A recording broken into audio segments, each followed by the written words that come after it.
சிவாய நம. திருச்சிற்றம்பலம். நாடுடைய சிவனே போற்றி, நாட்டவர்க்கும் இறைவா போற்றி, காவாய் கனகத்திரளே போற்றி, கைலை மலையானி போற்றி போற்றி, அருள்மிகு உண்ணாமலை சமேத அண்ணாமலையார் திருவடிகள் போற்றி போற்றி, திருத்தணி முருகப்பெருமான் மலரடிகள் போற்றி போற்றி, அருள்மிகு சிவகாமி அம்பாள் சமேத அருள் ஜோதி நாதனே திருவடிகள் போற்றி போற்றி, அனைத்து அடியார்களுக்கும் திருவடி வணக்கம். குருவாழ்க, குருவே சரணம். தெளிவு குருவின் திருமேனி காண்டல், தெளிவு குருவின் திருநாமம் செப்பல், தெளிவு குருவின் திருவார்த்தை கேட்டல், தெளிவு குரு சிந்தித்தல் தானே, தெளிவு குரு சிந்தித்தல் தானே. திருச்சிற்றம்பலம். அம்மா புவனேஸ்வரி அம்மா விநாயகர் பாடல் பாடுங்க.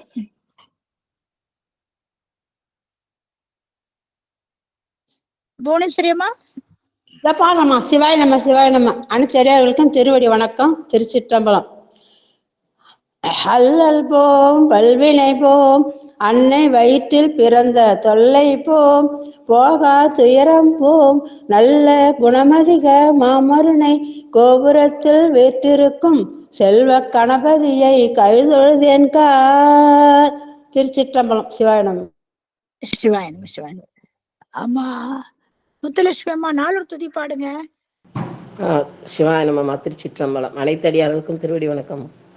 பூழியர்கோன் வெப்பொழித்த புகழியர்கோன் கலல் போற்றி, ஆளிமிசை கல்மிதப்பில் அணைந்த பிரான் அடி போற்றி, வாழி திரு நாவலூர் வன் தொண்டர் பதம் போற்றி, ஊழிமலி திருவாத ஊரர் திரு தாள் போற்றி, நால்வர் பற்றாலும் உயிர் துணையே.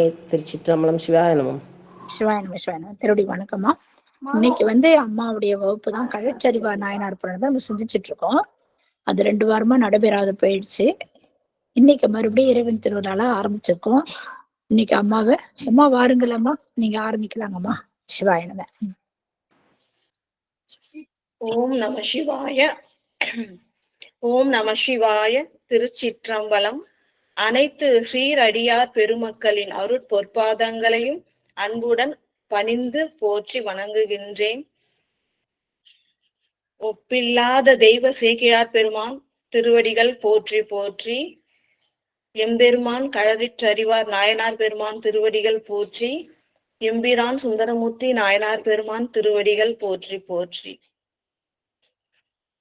இறைவனுடைய திருவருளாலும் அடியார் பெருமக்களுடைய அருள் உதவியினாலும் கழறிற்றறிவார் நாயனார் புராணத்தை சேக்கிழார் பெருமான் அருளியபடி சிந்தித்து கொண்டிருக்கின்றோம். தெய்வ சேக்கிழார் பெருமான் அருளியபடி ஒப்பில்லாத இந்த அருள் புராணத்தை, அருள் சரிதத்தை இறைவன் திருவருளால் தொடருவோம் என்று சொல்லி, அது முன்னாடி முன் வகுப்புல என்ன பார்த்தோம் அப்படின்றத ஒரு சிறு முன்னோட்டம் பார்ப்போம். அதாவது மதுரையம்பதிக்கு ஒப்பில்லாத மதுரையம்பதியில இறைவன் சோம சுந்தர கடவுளாக எழுந்தருளி இருக்கின்றார்.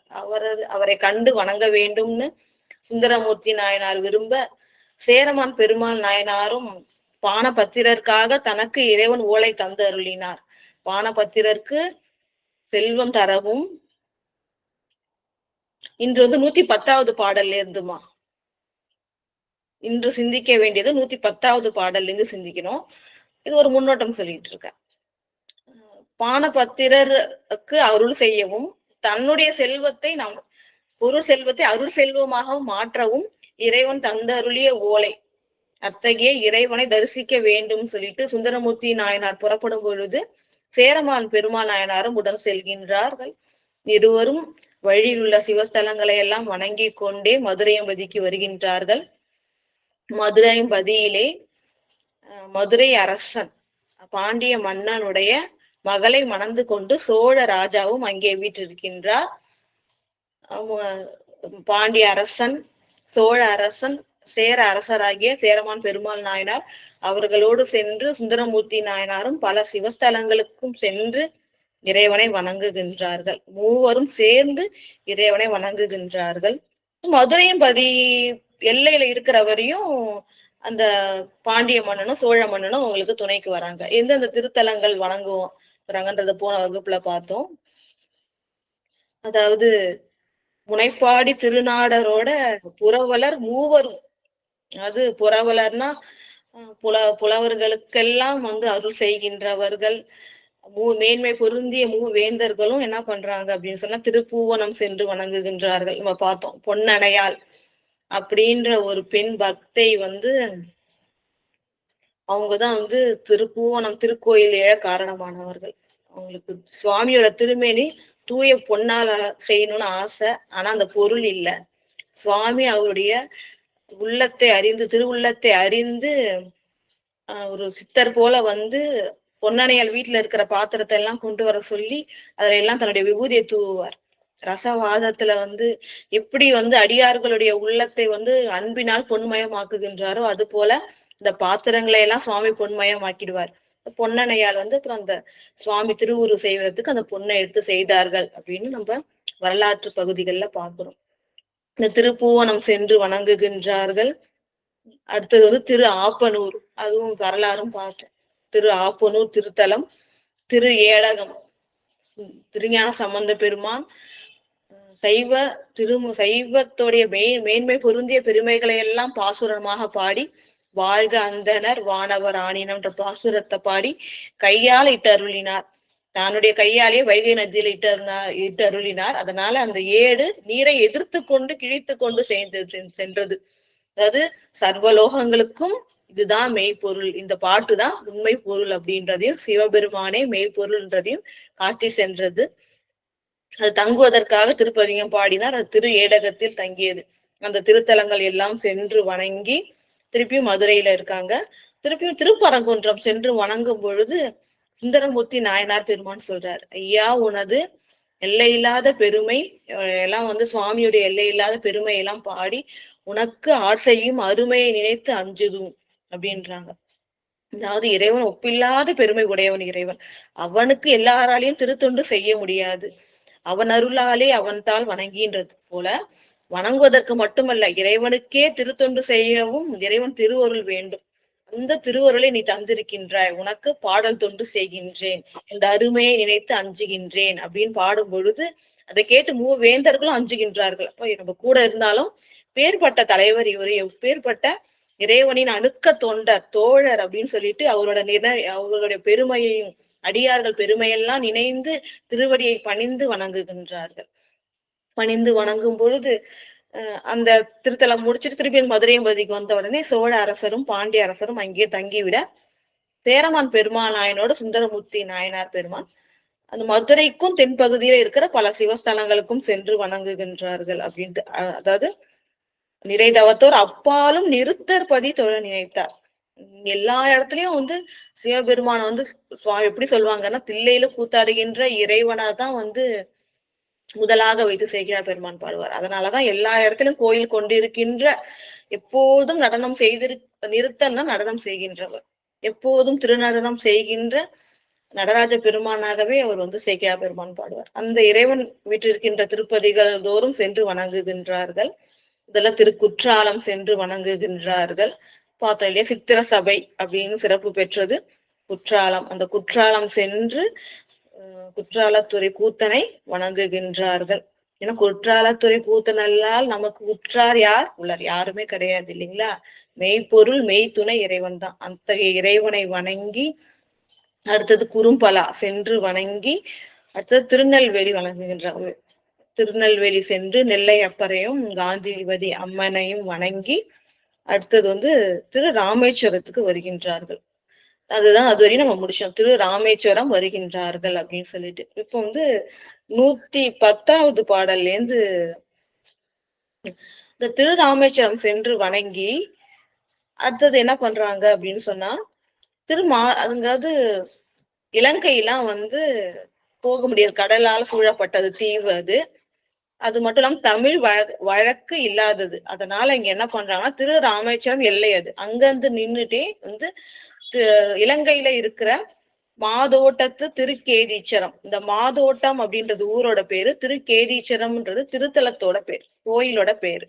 அந்த திருத்தலத்தை ராமேஸ்வரத்துல இருந்து கொண்டே சுந்தரமூர்த்தி நாயனார் பெருமான் போற்றி வணங்கி திருப்பதிகம் சாத்துகின்றார்.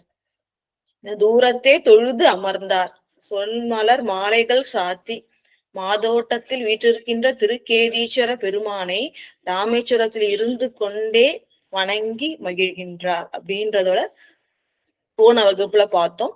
இப்ப வந்து 110வது பாடல், அதுல இருந்து வந்து இந்த வகுப்பை வந்து சிந்திப்போம். 110வது பாடல். திரு ராமேஸ்வரத்து செழும் பவழ சுடற்கொழுந்தை பரிவினால் தொழுது அகன்று பரமர்பதி பிறபணிந்து பெரு விமானத்து இமையோர் வணங்கும் பெரும் திருசுழியல் மருவினார் வன்தொண்டர் மலைவேந்தர் உடன் கூட. பாடல் எல்லாமே எளிமையா இருக்கும், ஆனா ஒப்பில்லாத அருள் கருத்துக்கள். இறைவன் வந்து எவ்வாறு சுந்தரமூர்த்தி நாயனார் பெருமானுக்கு அருள் செய்தார் அப்படின்ற சிறப்புகளை கொண்டதாக இருக்கும்.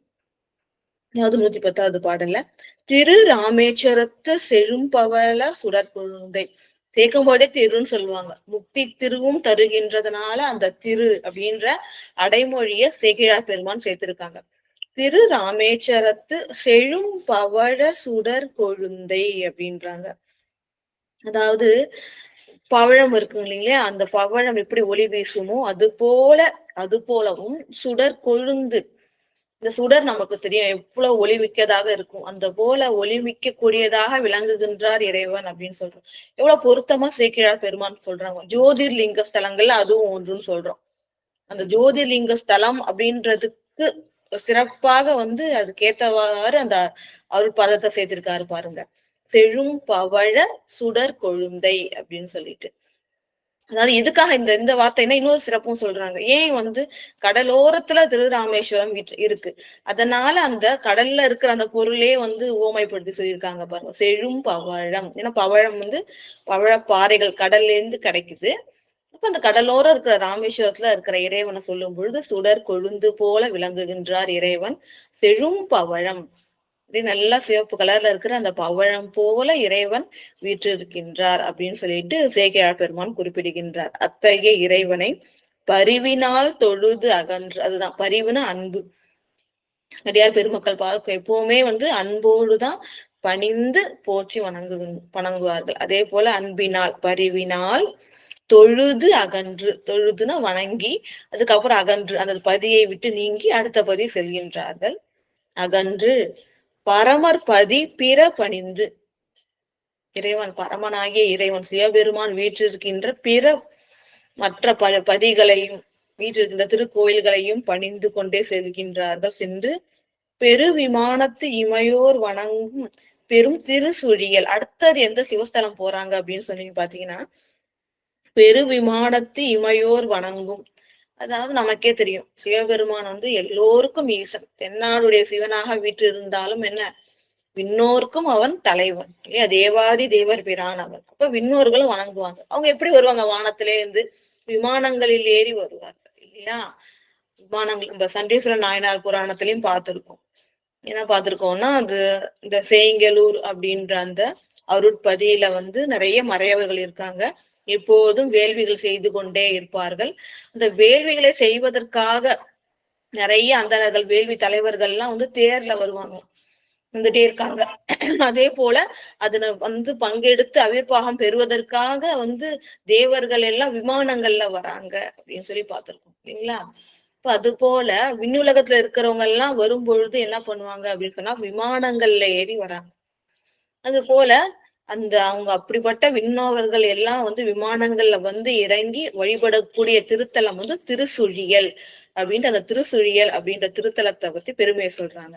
பெரு விமானத்து இமையோர், பெரிய பெரிய விமானங்கள்ல எல்லாம் வந்து விண்ணவர்கள் வந்து வணங்கும் பெரும் திருசுழியல். இங்க பெரும்னா பெருமை பொருந்திய உயர்ந்த திருசுழியல் அப்படின்ற திருத்தலத்துக்கு மருவினார்னா சேர்ந்தார். ராமேஸ்வரத்துல வணங்கி ராமேஸ்வரத்துல வீற்றிருக்கின்ற செழும் பவழ சுடற்கொழுந்தை வணங்கி வழியில இருக்கிற பரமருடைய பிற பதிகளையும் வணங்கி கொண்டு அடுத்தது பெரு விமானங்கள்லயும் வந்து தேவர்களும் பணிந்தேத்தும் பெரும் திருச்சுழியலுக்கு வராங்க. வந்து வருவினார் வந்தொண்டர் மலை வேந்தர் உடன் கூட. யார் கூடன்னா நம்ம தெரியும் இல்லையா, மலை நாடுனால கேரள நாடு, சேர நாடு. மலை வேந்தராகிய சேரமான் பெருமான் நாயனாரோடு சுந்தரமூர்த்தி நாயனார் பெருமானும் திருச்சூழியலை சேர்ந்தார்கள். இதுதான் இந்த பாடல் 110. அடுத்தது 111வது பாடல். திருச்சுழியல் இடம் கொண்ட செம்பொன் மலை சிலையாரை கருச்சுழியில் வீழாமை காப்பாரை கடல் விடத்தின் இருள் சுழியும் இடற்றாரை இறஞ்சி எதிர் இதழி மலர் படுச்சுழியத்து உடன் ஊனாய் உயிர் எனும் பாமலர் புனைந்தார் அப்படின்னு சொல்லிட்டு திருச்சுழியலில் வீற்றிருக்கின்ற இறைவனை எவ்வாறு வணங்கினார்கள் அப்படின்ற பெருமை இங்க போட்டிருக்காங்க. திருச்சுழியல் இடம் கொண்ட செம்பொன் மலை சிலையாரை. திருச்சுழியல்ல கோயிலாக கொண்டிருக்கின்றார் இல்லையா நம்ம சிவபெருமான். அவர் எப்படிப்பட்டவர் அப்படின்னு சொல்றாங்க பாருங்க. செம்பொன் மலை சிலையார். சிலையார் அப்படின்னு சொன்னா அம்பு, அதாவது வில். நமக்கு தெரியும் இல்லையா, திரிபுரமும் சுவாமி எரிக்கிறாரு. நமக்கு எல்லாரும் இருந்தது முப்புறங்களையும் எரித்தார். அதுக்கு கையில வந்து வில் ஏந்திதான் எடுத்துட்டு போறாரு. ஆனா அந்த வில்லை பயன்படுத்தவே இல்லை, எரிச்சார் அப்படின்னு சொல்லிட்டு நமக்கு தெரியும். அததான் இங்க கொடுத்திருக்காங்க. செம்பொன் மலை சிலையாரை, அதாவது வில் என்ன வந்து எதைய வில்லாக எடுத்துக்கொண்டு செல்கின்றார்னா, சுவாமி வந்து சாதாரண மனுஷங்கன்னா வில்ல எடுத்துட்டு போவாங்க, கையில ஏந்தக்கூடியது. இறைவன் இல்லையா, அப்ப என்ன பண்றாருன்னா மேருமலை அதையே வந்து தன்னுடைய வில்லாக எடுத்துக்கொண்டு போகின்றார். அந்த மேருமலை எப்படி இருக்கும் அப்படின்னு பார்த்து செம்பொன் அப்படியே பொன்னிறத்தோட இருக்கும். அதனாலதான் அந்த செம்பொன் அப்படின்னு சொல்றாங்க. அந்த செம்பொன் மலைன்றது மேருமலை. அந்த மேருமலையே இங்க சிலைன்றது வில்ல குறிக்கும். அந்த மலையையே வில்லாக கொண்டிருக்கின்ற இறைவன். ஏன் வந்து இந்த முப்புறங்கள்ல எரிக்கிறத பத்தி அடிக்கடி போடுறாங்கன்னா, இந்த முப்புறங்கள் அப்படி எரிக்கிறது அப்படின்றது ஏன் சிறப்பாக போற்றப்படுகிறதுனா, அது வந்து நம்மளுடைய வினைகளையில களையும். அதாவது தீய வினைகளை கலைக்கின்றது, மாயையெல்லாம் வந்து ஒழிக்கின்றது. அதனாலதான் நம்ம பார்த்திருக்கோம் இல்லையா, இறைவனுடைய பெருமைகளை நம்ம சிந்தித்து கொண்டே இருக்க வேண்டும் அப்படின்னு சொல்லிட்டு. அதனாலதான் இங்க இறைவனுடைய மரக்கருணை ஆகிய அந்த முப்புறங்களை எரித்ததை வந்து சொல்றாங்க. எப்படி சொல்றாங்கன்னா, செம்பொன் மலை சிலையாரை. செம்பொன்னா அந்த செம்பொன் போன்ற நிறமுடைய அந்த மேரு மலையையே தனது வில்லாக உடையவர் திருச்சுழியலில் வீற்றிருக்கின்றார். அத்தகைய இறைவன் அவரோட பெருமை, இங்க திருச்சுழியல்ல வீற்றிருக்கின்ற இறைவனுடைய பெருமை என்னன்னு சொல்றாங்க பாருங்க. இறைவனை வணங்குவதால என்ன பெருமை அப்படின்ட்டு நம்ம தேவார பதிகங்கள்ல தான் பார்த்திருக்கோம். இங்க வந்து ஒரு சில இடங்கள்ல சேக்கிழார் பெருமானே குறிப்பிடுகின்றார். என்னன்னு பாத்தீங்கன்னா, கருச்சுழியில் வீழாமை காப்பாரை. சுவாமி எப்படிப்பட்டவர்னா கருச்சுழியில் வீழாமல் காப்பார் அப்படின்னு சொல்றாங்க. அதாவது என்னன்னா, கர்ப்பமாகிய இந்த சுழி அதுல வந்து விழாமல் காப்பார். அதாவது விழாமல் காப்பவர் இறைவன். மறுபிறவி கிடையாது. திருப்பியும் கர்ப்பத்தில் புகக்கூடிய அந்த துன்பம் வராது இல்லையா. அன்னையுடைய வயிற்றுல இருக்கும் பொழுது இந்த இருட்டுல அவ்வளோ துன்பத்தை தாங்கிதான் வருவோம். நம்ம சிவமகா புராணத்தை எல்லாம் பார்த்திருக்கோம் இல்லைங்களா.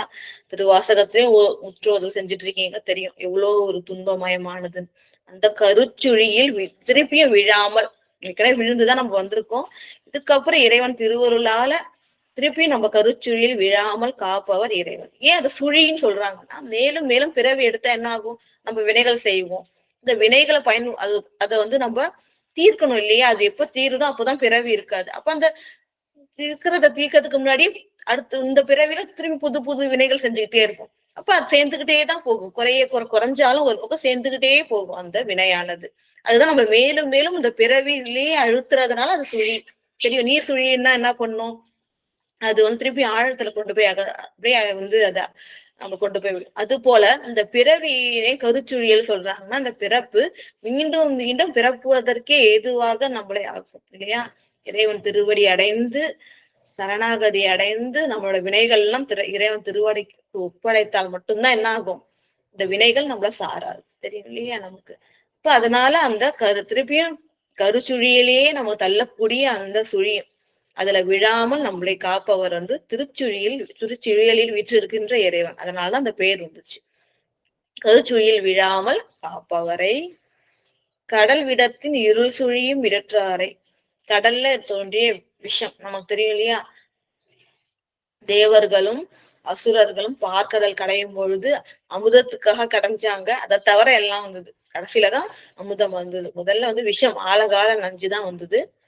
அதால எல்லா உயிர்களும் துன்பம், சர்வ லோகங்களும் அழியும் அப்படின்னு ஒரு நிலைமை வரும்பொழுது சுவாமி அது எங்க வச்சாலும் எல்லாருக்கும் துன்பம் தான்றதுனால தன்னுடைய திருமிடற்றில் வைத்து எல்லா உயிர்களையும் உலகங்களையும் பாதுகாத்தார் இல்லையா? அதுதான் சொல்றாங்க. அவர் எப்படி வந்து நம்மளை எப்படி பாதுகாப்பார் சுவாமினா, கருச்சுழியில விடாம பாதுகாப்பார். அது மட்டும் இல்ல, நமக்கு துன்பம் வந்தா அவர் அந்த துன்பத்தை எடுத்துக்கொண்டு நம்மளை காப்பார் அப்படின்னு இறைவனுடைய பெருமையை சொல்றாங்க இங்க.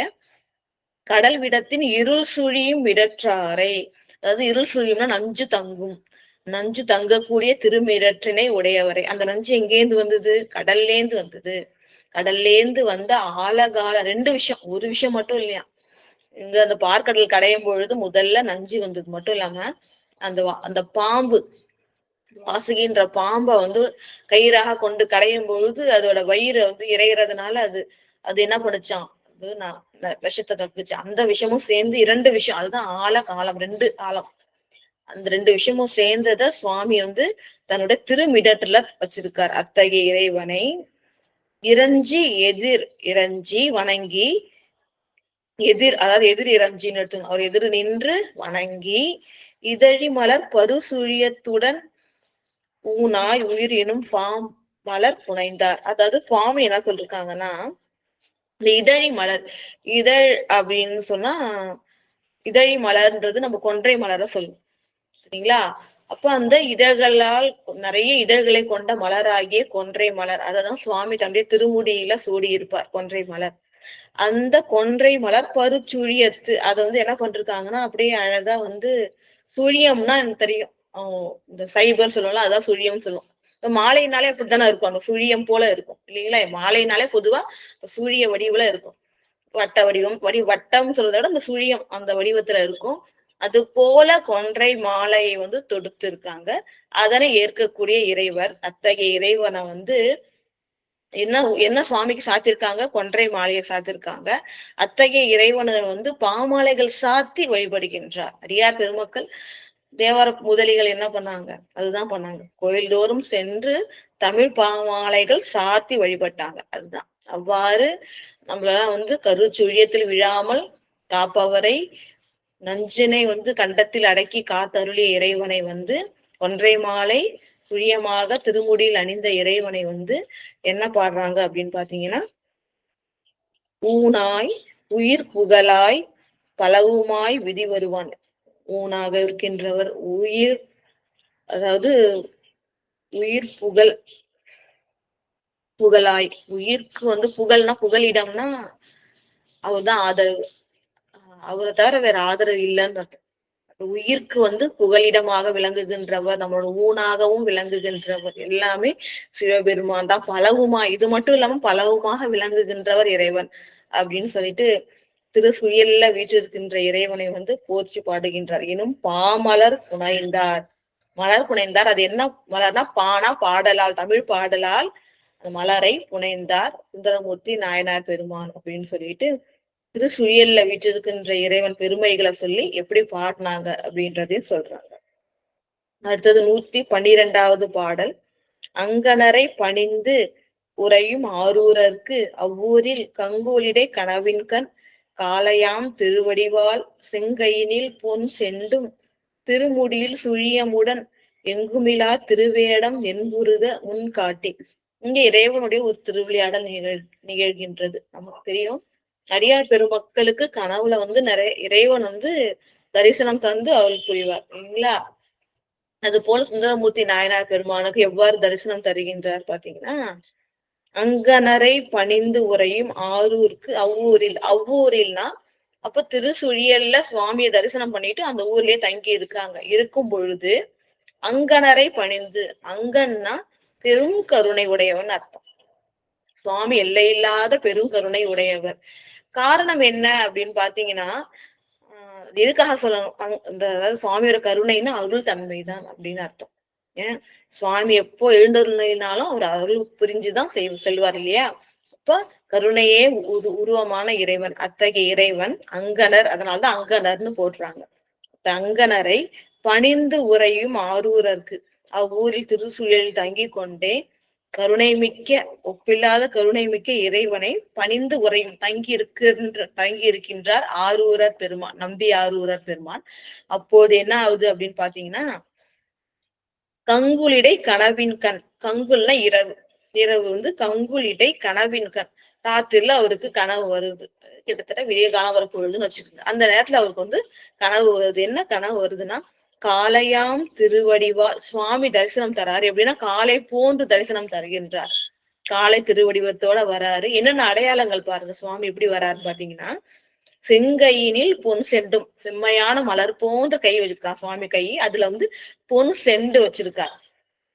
இந்த செண்டுனா எப்படின்றது உங்களுக்கு தெரியும்னா, ஐயனார் கையில இருக்கும் இல்லைங்களா, ஒரு சாட்டை போல இருக்கும், வளைவா இருக்கும். சொன்னோம் சுந்தரமூர்த்தி நாயனார் கையிலயும் சில இடங்கள்ல சில சிவஸ்தலங்கள் பார்த்திருக்க முடியும். கையில வந்து ஒரு சாட்டை போல இருக்கும், வளைவாவோட கையில ஏந்தி இருப்பார். அதுதான் பொன் செண்டுன்னு சொல்லுவோம். பொன்னால் ஆகிய செண்டு ஏந்தியபடி காலை வடிவத்துல சுவாமி இருக்கார். அது மட்டும் இல்லாம வேற எப்படி இருக்கார் பாத்தீங்கன்னா, செங்கையினில் பொன் செண்டும் திருமுடியில் சுழியமுடன். சுழியம்னா இந்த தலைப்பாகை போல. சுந்தரமூர்த்தி நாயனார் பெருமான் பார்த்திருப்பீங்க இன்னைக்கு நிறைய சிவஸ்தலங்கள் பாத்தீங்கன்னா தலையில ஒரு தலைப்பா போல கட்டியிருப்பாரு அழகாக, ஒரு கிரீடம் போல இருக்கும். அதான் சுழியம் அப்படின்னு சொல்லுவோம். திருமுடியில சாத்துகின்ற அந்த மகுடம் சுழியம்னு பேரு. காலை திருவடிவத்துல தோன்றுகின்றார். திருமுடியில என்ன இருக்க, சுழியம் வைத்திருக்கின்றார். கையில வந்து பொன் செண்டு வச்சிருக்கின்றார். வச்சுட்டு அது மட்டும் சொல்லல, தன்னோட அருட்கால கோல காட்சியை காட்டினது மட்டும் இல்லாம நான் எங்க இருக்கேன் அப்படின்றதையும் சொல்லி அருளிக்கின்றார். பாருங்க என்ன சொல்றாருன்னா, காலையாம் திருவடிவால் செங்கையினில் பொன் செண்டும் திருமுடியில் சுழியமுடன் எங்குமிலா திருவேடம் என்பு உருக முன் காட்டி. எங்குமில்லாத திரு இல்லையா, இந்த திருவடிவம் எங்கேயாவது பார்க்க முடியுமா? நம்ம எங்குமே பார்க்க முடியாது. அவள் லிங்க சொரூபமா தான் பார்க்க முடியும். இல்ல வந்து உமாமகேஸ்வர மூத்திரம் இது போல வந்து 64 வேதங்கள் அப்படிதான் பார்க்கலாம் தவிர அதுல வந்து இந்த காலை வடிவம் இல்லை. அப்ப எங்குமே பார்க்க முடியாத அந்த திருவடிவம், அந்த திருவடிவத்தை கொண்டு எங்குமில்லா திருவேடம் இல்ல சுவாமியோடைய வேடம், அருள் வேடம், அதை வந்து என்பு உருக முன்காட்டி அந்த திருவுருவ பார்த்த உடனே கனவுலயே இவருக்கு என்ன ஆகுதான், அன்பு பெருகுகின்றது. அதனால் என்பு உருகுகின்றது. என்புருக, அதாவது என்புன்னா உள்ளத்துல எப்ப அன்பு பெருகுதோ அப்பதான் என்பு உருக அப்படின்ற வார்த்தை போடுவாங்க. அது போல உள்ளமும் உருக, அந்த என்பு அப்படின்னா அந்த எலும்பும் உருக அன்பு பெருகுகின்றது. அவ்வாறு அன்பு பெருகும்படி சுவாமியோடைய காட்சியை காண்பித்து அருளுகின்றார். அத கனவுல பாக்குறாரு. அதுதான் 112வது பாடல். அடுத்தது 113வது பாடல். காணப்பேர் யாம் இருப்பது. அப்ப வந்து என்ன சுவாமி எந்த இடத்துல இருக்கான்றத சொல்லிட்டாரு. ஏன்னா வந்து தரிசிக்கணும் இல்லையா, இறைவனுடைய விருப்பம் என்ன, அடியார் பெருமக்கள் தன்னை வந்து அன்போடு தரிசிக்கணும். அதை தவிர இறைவன் எதிர்பார்க்கறது வேற எதுவும் இல்லை. இப்ப என்ன வேண்டார் சுவாமி, என்ன வந்து விரும்புறாருன்னா, தன்னை வந்து தரிசிக்கணும் அடியான் அப்படின்னு விரும்பி இருக்கிற இடத்தையும் சொல்றார். அது இல்லாம அருத்திரு கோல காட்சியும் வந்து காலை வடிவம், கையில் பொற்செண்டோட திருமுடியில் சுழியத்துடன் எங்கும் இல்லாத திருவேடம். அதுதான் எவ்வளவு பேருங்க, அது வந்து காணவே முடியாத திருவேடம். அது இறைவன் திருவருளால சேக்கிழார் பெருமான் நமக்கு காட்டி அருளுகின்றார். இப்படிலாம் இருந்தாரு அப்படின்னு சொல்லிட்டு அந்த திருவேடம் என்புருக காட்டி என்னத்தை அடுத்தது சொல்றாருன்னா, எங்க இருக்கிறேன் அப்படின்ற ஒரு குறிப்பையும் கொடுக்கிறார். காணப்பேர் யாம் இருப்பது, அந்த ஊரு. ஆனா இப்ப அந்த ஊருக்கு என்ன பேர் வந்துச்சுன்னா காளையார் கோயில் அப்படின்ற பேரே வந்துருச்சு. காரணம், சுவாமி திருக்காலை வடிவத்துல வந்து சுந்தரமூர்த்தி நாயனார் பெருமானுக்கு தரிசனம் தந்து அருள் புரிந்ததால அந்த ஊருக்கே திருக்கான பேர் இப்ப என்னவோ மாறிடுச்சு, காளையார் கோயில் அப்படின்னு ஆயிடுச்சு. நிறைய பேர் வந்து தரிசனம் பண்ணிருப்பீங்க. திருக்காளையார் கோயில், அந்த கோயிலோட பெருமை தான் இது. காணப்பேர் யாம் இருப்பது, நான் இருக்கிற ஊரு காணப்பேர் அப்படின்னு சொல்லிட்டு, ஏன்னா நமக்கு தெரியும் இல்லையா, களறிட்டு அறிவார் நாயனார் புராணம் தான் பாக்குறோம். சொல்லுதல் அப்படி வந்து அப்படி சுவாமி அவருக்கு சொல்லி அருளுகின்றார். என கழறி கங்கையினும் வானப்பேர் ஆறு உலவும் மாமுடியா தாம் அகல இப்படி சொல்றாரு சுவாமி. இப்படி தன்னுடைய அருட்கோலத்தையும் காணப்பேர் யாம் இருப்பதுன்னு சொல்லி மறைகிறார். அவர் எப்படிப்பட்ட இறைவன் தெரியுமா அப்படின்னு சொல்றாங்க பாருங்க. கங்கை எனும் வானப்பேர் ஆறு உலவும். கங்கை அப்படின்ற ஒரு ஆறு, அது இங்க வராது, வானத்துல உலவுகின்றது. அது பேராறு இல்லைங்களா? அது வானத்துல இருந்து அவ்வளவு உயரத்துல இருந்து வர்றது. அந்த அத்தகைய பெருமை பொருந்தி அந்த பேராறு, பெருமை பொருந்தி ஆறு உலவும் மாமுடியார். அந்த ஆறு பெருசுதான், அதை விட சிறப்பு பொருந்திய அந்த மான்றது சிறப்பு பொருந்திய முடியினை சுவாமி உடையவர். ஏன்னா 1000 முகத்தோடு கங்கை ஒருதான். என்னை நான் வானத்துல சஞ்சரிச்சிட்டு இருக்கேன், என்ன போய் பூமியில வர சொல்றீங்களேன்னு கோவத்தோட என்ன பண்ணுதான், சுவாமியை அடிச்சு தள்ளிட்டு வரணும் அப்படின்னு சொல்லிட்டு அது கோவத்தோட 1000 முகத்தோட வருகின்றதான். அதை என்ன பண்றாரு, ஒரு பனி தீவலை போல மாத்தி சுவாமி என்ன பண்றாரு, தடமுடியில அடைக்கிறார். அப்ப அந்த கங்கையை விட பெருமை பொருந்திய சடையை உடையவர் நம்முடைய சுவாமி. அப்ப முடியார், சடை முடியார். அத்தகைய இறைவன் எப்படி சொல்றாங்க பாத்தீங்கன்னா, ஆறு உலவும் முடியார் தாம் அகல. வானத்தில் உலவுகின்ற கங்கையை தன் சடைமுடியில் ஏற்று உலகுக்கு அருள் செய்த இறைவன் காணப்பேர் யாம் இருப்பதுன்னு சொல்லி கனவுக்கு நீங்கிறார். தாம் அகல ஞான பேராளர் உணர்ந்து அதிசயித்து நாகமுடன் ஏனப்பேர் எயிறு அணிந்தார் அருள் இருந்த பரிசு என்பார். சுவாமி கனவுல சொல்லிட்டு கனவுல இருந்து மறைஞ்சிடுறாங்க. ஞான பேராளர் உணர்ந்து அப்படின்னு சொல்றாங்க. இங்க ஞான பேராளர் அப்படின்னு சொன்னா ஞானத்தின் பேராட்சி உடையவர். நம்பியாரூர் சொல்லுவாங்க ஞானத்துடைய பேராட்சி உடையவர் அப்படின்னு சொல்லிட்டு. காரணம் என்ன அப்படின்னு சொன்னா நமக்கு தெரியும், சரியை கிரியை யோகம் ஞானம். இந்த சரியை கிரியை யோகத்தின் வழி நின்றால் அடுத்தது கிடைக்கக்கூடியது ஞானம். இவர் யோக நிலையில இருக்கின்றவர். அந்த ஞானம் ஒரு கிடைச்சிக்கிட்டே இருக்கும் சிறப்பாக இறைவன் திருவருளால. அந்த யோகம்ன்றது ஒண்ணும் இல்லைங்க, சித்தத்தை சிவன்பாலே வைத்தல் அப்படின்னு சொல்லிட்டு சிந்தையில முழுவதும் இறைவனே வைத்திருப்பதுதான் நமக்கு யோகம் அப்படின்னு சொல்லுவோம். வேற எந்த சிந்தனையும் இருக்கக்கூடாது. என்ன நடந்தாலும் காது கேட்க கூடாது, கண்ணு பார்க்க கூடாது. சுந்தரமூர்த்தி நாயனார் பெருமான் சுவாமியை தரிசிக்கும் போது சொன்னாங்க இல்லையா, 5 பேரும் அறிவும் கண்களே கொல. கண்ணு சுவாமியை பார்க்கும், மத்த புலன்கள்லாம் என்ன பண்ணும், அதோட வேலையை செய்யாம இருக்கும். 5 பேர் அறிவும் கண்களே கொல அப்படின்னுவாரு. அதே போல அந்த அகக்காரணம் எல்லாம் ஒன்னாகி அந்த சித்தத்தை சிவன் பாலே வைத்திருக்கணும். குணம் சாத்வீக குணமா இருக்கணும். அப்படி அன்போடு வணங்கணும் அப்படின்னு சொல்லுவாங்க இல்லையா. அது போல சுவாமி அன்போடு வணங்குகின்ற அவரை. அதனாலதான் என்னன்னு சொல்றாங்கன்னா ஞான பேராளர். ஞான பேராளர் ஞானத்தின் பேராட்சியினை உடையவர். ஞானம் சிறந்து விளங்குகின்றவர் அர்த்தம், வேற ஒண்ணும் இல்லை. ஞானம் சிறந்து விளங்குகின்ற சுந்தரமூர்த்தி நாயனார் பெருமான். ஏன்னா இவருக்கு தவநெறி நமக்கு சுவாமி கொடுத்துட்டார், நம்ம படிச்சிருக்கோம் இல்லைங்களா.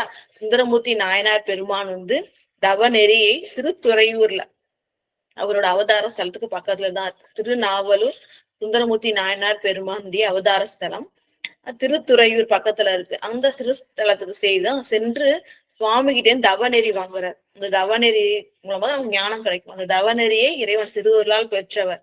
அதனால ஞான பேராளர் அப்படின்னு போற்றி சொல்றோம். அந்த ஞான பேராளர் உணர்ந்துனா அது அதோடைய தூக்கத்துல இருந்து தரிசனம் தராரு. அப்புறம் துயில் கலைந்து அதிசயிக்கிறாரு. சுவாமி எவ்வளவு ஒரு அதிசயம், அந்த அருள் திருக்கால காட்சியை அந்த பெருமையும் நினைச்சு சுவாமி நமக்கு தந்தொழினாரேன்னு அந்த கருணையை நினைத்து அந்த அருட்கோலத்தை மீண்டும் மீண்டும் நினைத்து மகிழ்ந்து அதிசயித்து நாகமுடன் ஏன பேர் எயிரணிந்தார். எப்பேற்பட்ட இறைவன் எவ்வளவு எளிமையா தரிசனம் தருகின்றார். அவர் எப்படிப்பட்டவர் பாருங்க. நாகமுடன், இறைவனுடைய ஆபரணங்கள் சாதாரணம் கிடையாது. நாகத்தையே ஆபரணமாக அணிந்தவர். அது மட்டும் இல்லாம ஏன பேர் எயிறு அணிந்தார். பஞ்சு இருக்கு இல்லைங்களா, பன்றியுடைய எயிர்னா கொம்பு, அதை ஆபரணமாக அணிந்தவர். நமக்கு இந்த வரலாறு தெரியும். அதாவது இரண்யாட்சன் அப்படின்ற அசுரன் இந்த பூமி என்ன பண்றான், பாய் போல சுருட்டி கடலுக்கடியில எடுத்துட்டு போயிடுறான். எடுத்துட்டு மறைச்சு வச்சுக்கும் போது இந்த உயிர்களை காக்கணும்னு சொல்லிட்டு திருமால் வராக அவதாரம், 3வது அவதாரம். இதோட நோக்கம் இதுதான். இந்த பூமியை காக்கணும் அப்படின்னா வராகம் தான் அந்த பூமியை தோண்டி கொண்டு செல்லும் இல்லையா, அதுக்காக அந்த வராக அவதாரம் எடுக்கிறார். தோண்டி கொண்டு அந்த கடலுக்கடியில போய் இருக்கிற பூமியை தன்னுடைய 2 கொம்புக்கு மத்தியில வச்சு மேல எடுத்துட்டு வர்றாரு. அப்படின்னு பார்த்தோம் இல்லையா. இதுதான் வந்து வராகத்துடைய அவதாரம். அப்படி எடுத்துட்டு வரும்பொழுது அந்த இரண்டாட்சியனா 1000 வருடம் சண்டை போட்டு விஷ்ணு வந்து ஜெயிக்கிறார் திருமால். ஜெயிச்சாலும் அவருக்கு வந்து அந்த உக்ரம் அடங்கல. அது கோபமா இருக்கும்போது அது உயிர்களுக்கு நல்லது இல்லைன்னு சொல்லிட்டு அவர் கொம்புனாலதான் அவருக்கு அந்த கோபம் அந்த உக்ரம் இருக்குன்னு சொல்லிட்டு சுவாமி அவரோட கொம்பை எடுத்து பிடுங்கிடுறாரு. அதே தன்னுடைய ஆபரணமாக அணிந்திருக்கின்றார். அதுதான் அடிக்கடி சொல்லுவாங்க, ஏன எயிறு அணிந்தார். ஏனத்துடைய எயிறுனா பல்ல வந்து அணிந்திருக்கின்றார் சுவாமி அப்படின்ட்டு. திருமாலுக்கும் மேலானவர் இறைவன் அப்படின்ற பெருமைக்காக சொல்லுவாங்க. இப்ப ஏன பேரு எயிறு அணிந்தார் அருள் இருந்த பரிசு என்பார்.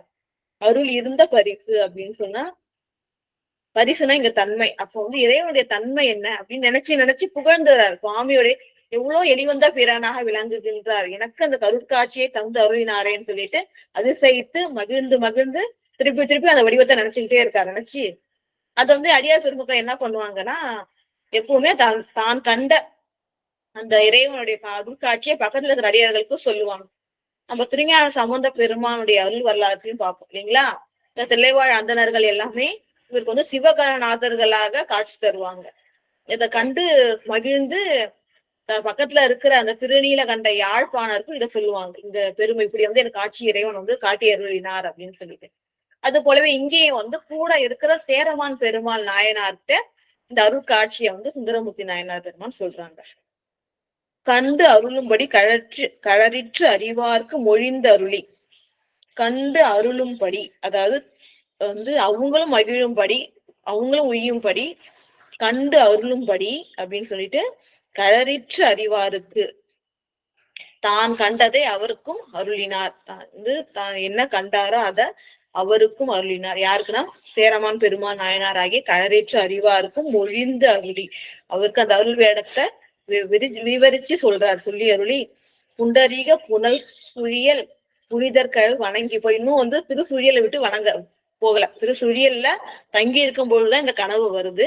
அப்ப திருசுழியல்ல இருக்கிற இறைவனை வணங்கிக்கிட்டு அவர்கிட்ட அருள் விடை பெற்று கொண்டுதான் போகணும். அத சொல்றாங்க. புண்டரீக புனல், புண்டரீகம்னா தாமரை மலர்கள். தாமரை மலர்கள்லாம் நிறைஞ்சிருக்கிற புனல்னா நீர்நிலைகள்.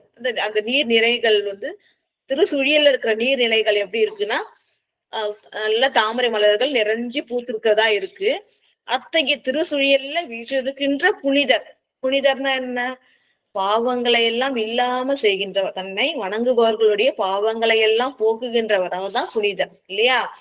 அதாவது மலமாயை பற்றாதவர், மலமாயை அறுக்கக்கூடியவர் புனிதர், புண்ணியமூர்த்தி இல்லையா.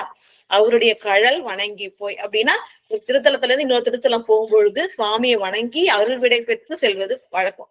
அப்படி சுவாமியை திருவடிகள், கழல்னா வீர கழல் அணிந்த திருவடிகளை வணங்கின்னு எடுத்துக்கணும். வணங்கி போய் அண்டர்பிரான் திருக்கான பேர் அடைவார். ஏன்னா சுவாமி தரிசனம் எதுக்கு கொடுத்திருக்காரு, என்ன வந்து நீ தரிசிக்கணும்னு தான் காலை வடிவத்தோட கொடுத்திருக்காரு. திருக்கான பேருக்கு அந்த காலை அழகிய திருக்காலை ஆகிய இறைவனை தரிசிக்கிறதுக்காக போறாங்க. அண்டர் பிரான், அவர் நமக்கு மட்டும் பிரான் இல்ல, பிரான் தலைவன் இல்ல, அண்டர்களுக்கும் பிரான் ஆகிய மாணவர்களுக்கும் பிரான் ஆகிய இறைவன் வீற்றிருக்கின்ற திருக்கான பேர். நம்ம சொல்லுகின்ற பேச்சு வழக்குல இருக்கிற காளையார் கோயில் அப்படின்ற திருத்தலத்துக்கு அணைகின்றார்கள். 2 பேரும் போறாங்க. ஆரூரர் தொண்டர் அடி தொழலும் என சொல் பதிய தொடை புனைவார். போகும்போதே பாடுறார். ஏன்னா சுவாமியோட திருக்கோல காட்சியை வந்து சுவாமியை நேர்ல நின்று பாடுற வரையும் அவருக்கு தாங்கல. அதுக்குள்ளாரே அந்த அன்பு மிகுதியினால என்ன பண்றார், போற வழியிலேயே இறைவனை பாடிக்கொண்டு, எப்படின்னா அது அருமையா இருக்கும். கண்டு என்று தொழ பெறுவது போலோ எப்படி சொல்லுவாங்கன்னா திருக்கான பேர் உரையும் காளையே அப்படின்றார். அதாவது எப்ப நான் வணங்குறது அந்த திருத்தலத்துல வீட்டு இருக்கின்ற காளையை அப்படின்னு சொல்லிட்டு அந்த இறைவனை வந்து அந்த ஆற்றாமை அந்த அன்புன்றது குறையாம மேலும் மேலும் பெருகிறதுனால உடனே அந்த சுவாமி பாடிக்கொண்டேதான் திருத்தலத்துக்கு வந்து அடைகின்றார். தொண்டர் அடி தொழலும் என சொல் பதிக தொடை புனைவார் அப்படின்றாரு. தொண்டர் அடி தொழலும் என சொல் பதிகத்தை தமிழ் சொல்லால் ஆன பதிகத்தில் தொடை. இது தொடைனா என்னன்னா மாலைக்கு நிறைய பேர் இருக்கு இல்லைங்களா. நமக்கே தெரியும், ஸ்டார் அப்படின்னு சொல்லுவோம், மாலைன்னு சொல்லுவோம், அலங்கல் சொல்லுவோம் இல்லைங்களா. அது போல இங்க வந்து தொடை, ஏன்னா தொடுத்தல், மலர்களை தொடுத்து செய்யறதுனால அதுக்கு பேர் தொடை அப்படின்ற ஒரு பேரும் உண்டு மலர் மாலைக்கு. இந்த தொடை புனைவார், அப்ப தமிழ் சொற்களை தொடுத்து புனைந்த அந்த மாலையை சுவாமிக்கு புனைந்து கொண்டே பாடிக்கொண்டே திருத்தலத்துக்கு திருக்கானப்பேர் அப்படின்ற காளையார் கோயிலுக்கு செல்கின்றார்கள். காளையார் தமை கண்டு தொழப் பெறுவது என்று, நான் சொன்ன மாதிரி காளையார் தமை கண்டு தொழப் பெறுவது என்று, அவரை கண்டு தொழப் பெறுவது எப்பொழுதோ அப்படின்னு அந்த பாடல் பாடிக்கொண்டே அந்த திருத்தலத்துக்கு செல்கின்றார். காளையார் தமை கண்டு தொழப் பெறுவது என்று என்று தாளை நாளும் பரவ தருவார் பால் சார்கின்றார். இந்த பாடலை பாடிக்கிட்டு போறாங்க. யார பார்க்க போறாங்கன்னா, சாலை நாளும் பரவ தருவார் பால் சார்கின்றார்.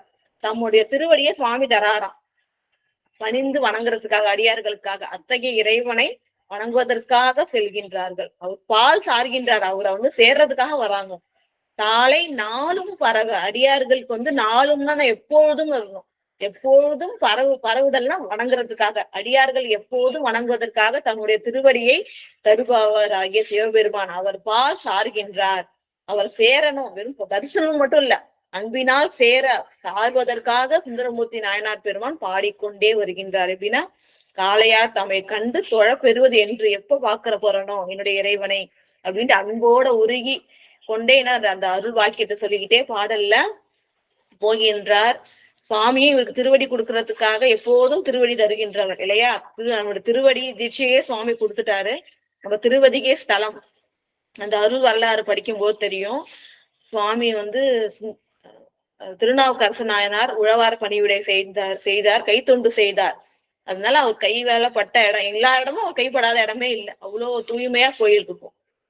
அது கால் மிதிக்கு அஞ்சுகிறேன்ட்டு கோயிலுக்குள்ளாரே போகாம பக்கத்துல இருக்கிற ஒரு மடம், கிட்டவள மடத்திலேயே சுந்தரமூர்த்தி நாயனார் தங்க, அடியா நம்மள பார்க்காம போறதா அப்படின்னு சொல்லிட்டு அவர் என்ன பண்ணாரு, பார்க்காம போறது மட்டும் இல்லாம தன்னை அவன் பாட வேண்டும் சுவாமி விரும்பி என்ன பண்றாரு, சுந்தரமூர்த்தி நாயனார் அந்த மடத்துல போய் சும்மா தூங்கல, சுவாமியுடைய திருவடியை நினைத்து கொண்டே உறங்குகின்றார். தவநெறி அது தெரிஞ்சவர் இல்லையா?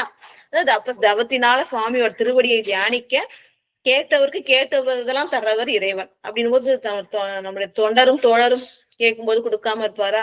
அதனாலதான் ஒரு வயோதிக பிராமணரா திருவடியை சுந்தரமூர்த்தி நாயனாருடைய திருமுடி மேல சுவாமி சூட்டுகிறார். ஒரு முறைக்கு 2 முறை அன்போடு சூட்டி அருள்வார் இல்லைங்களா? அதான் இங்க சொல்றாங்க, தாளை நாளும் பரவ தருவார். எப்போதும் அடியார்கள் பரவுவதற்காக, வணங்குவதற்காக தருகின்றவராகிய இறைவனை அவரை அணைவதற்காக காளையார் கோயில் ஆகிய திருக்கானப்பேருக்கு செல்கின்றார். ஆலை நீலிடை காண அயல் நீர் நாய் அயலே வாழைப்பாய் நுழை பழன முனைப்பாடி வல்லநாடர். இப்ப சுவாமியை பத்தி சொல்லியாச்சு, எப்படிப்பட்டவர் அப்படின்றதுலாம். இப்ப சுந்தரமூர்த்தி நாயனாரோட பெருமை சொல்றாங்க. இப்ப சுவாமியை பார்க்க போறாருல்ல, அவர் எப்படிப்பட்டவர், அவர் எப்படிப்பட்ட நாட்டோட, அவரோட ஊர் எவ்வளவு பெருமை பொருந்தியது தெரியுமா அப்படின்னு சொல்றாரு. ஆலை நீலிடை காண அஞ்சிய நீர் நாய். இந்த புனல் இருக்குல்ல, ஏதோ ஒரு குளமோ இல்ல குட்டையோ ஏதோ ஒண்ணு இருக்கு, அதுல நீர் நாய்கள் இருக்கும். நீர் நாய் என்ன பண்ணும் அப்படின்னு சொன்னா, அப்படி மேல கொஞ்சம் அப்படி வந்துட்டு இருக்கும். யாராவது தூரத்துல ஒரு மனுஷங்க வர்றதை பார்த்தா உடனே டக்குன்னு என்ன பண்ணும், நீருக்குள்ளார போயிடும். அதுதான் இங்க சொல்றாங்க, ஆலை நீலிடை காண. நீலிடைனா தூரம், ஆள்னா மனிதர்கள், மனுஷங்களை தூரத்துல பார்த்த உடனே அஞ்சி பயந்து நீர் நாய் என்ன பண்ணும்னா நீர்ல புகுதான். உடனே பக்கத்துல அயலைன்னா பக்கத்துல வாழைப்பாய் நுழை பழன, நிறைய அந்த நீர்நிலை ரொம்ப ரொம்ப வளம் மிகுந்ததா இருக்கு. அதனால நிறைய வாழை மீன்கள் அதுல இருக்கு. இப்ப அந்த நீர் நாய் டக்குன்னு உள்ளார புகுந்த உடனே பயந்து அஞ்சு என்ன பண்ணுதுங்களா, இந்த வாழை மீன்கள்லாம் துள்ளி குதிக்குதான். இந்த வாழை மீன்கள் எங்க துள்ளி குதிக்குதுன்னா, அந்த நீர்நிலையிலேருந்து எவ்வளவு உயரம்னா பக்கத்துல வயல்ல போய் துள்ளி குதிக்குதான். இந்த வயல் எப்படி இருக்குன்னு பாத்தீங்கன்னா சேர் நிறைந்ததா இருக்கு. நமக்கே தெரியும், வயல்ல தண்ணி நிறைய இருக்கும், அப்ப சேர் அதிகமா இருக்கும். அதுதான் சொல்றாங்க. அந்த நுழை, இந்த வாழை பாய்கின்ற இந்த நீர் நாய் தண்ணிக்குள்ளார முழுகின உடனே வேகமா பயந்து அதுல இருக்கிற வாழை மீன்கள் பாய்கின்றது. எங்க பாய்கின்றதுன்னா நுழை பழனம். பழனம்னா வயல்கள், சேருடைய நுழைனா சேரு, சேருலாம் நிறைந்த அந்த வயல்ல இந்த வாழைகள் பாய்கின்றது. சிறப்பு இருக்கு நீங்க நினைப்பீங்க. அப்ப இந்த வாழை மீன்கள்லாம் இருக்கு, மீன்கள்லாம் மிகுதியாக இருக்கின்றது.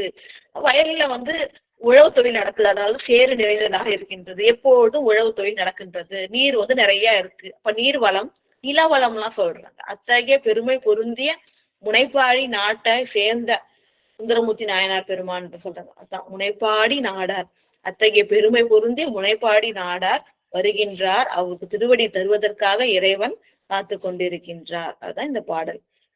அடுத்தது 116வது பாடல்.